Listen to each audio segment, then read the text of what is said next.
Шамиль Шамурзаев – это целая эпоха в изобразительном искусстве нашей республики. Один из первых художников Чеченской Республики, заслуженный художник Российской Федерации, заслуженный деятель искусств ЧССР Шамиль Алиевич Шамурзаев был первым чеченцем, вошедшим в Союз художников СССР. Я с ним общался и видел его последние работы тоже. Я делал все возможное, чтобы он только работал, не думал ни о чем другом. Посылал ему все буквально, чтобы он работал, потому что я знал, что его каждая работа, это достояние чеченского народа. Художник большого таланта. Он впервые заявил о себе картиной «Нефтяник» и портретом девушки в платке «Горянка», которую долгое время называли чеченской Мадонной.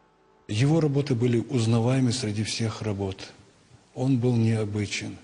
Его колорит никто еще не повторил в нашей республике и не сможет, наверное. Неимоверно талантливый, трудолюбивый художник.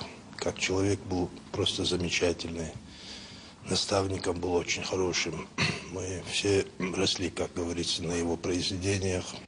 Шамурзаев был классиком, работал во всех жанрах. Многие из его картин экспонировались на крупных выставках России, входили в число шедевров российского изобразительного искусства. В 2003 году вышел альбом «Лучшие произведения за 50 лет российских художников». В этом альбоме есть и его работа. У него было более 600 работ, но из этой коллекции на сегодняшний день не сохранилась ни одна. Все картины художника сгорели вместе с мастерской во время военных действий в республике. Мы решили сегодня на нашем сходе, что мы к 80-летию его, это будет в марте 2012 года, собрать его все произведения, где бы они ни находились, сделать его персональную выставку.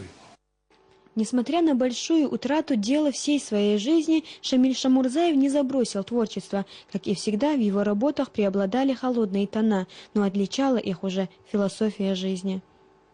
Эта картина, датированная 2002 годом, первая работа Шамиля Шамурзаева, написанная после военных действий. Уже тогда она заняла свое место в кабинете первого президента Ахмада Хаджи Кадырова и стала символом как возрождения культуры народа, так и возрождения коллекции самого известного чеченского классика.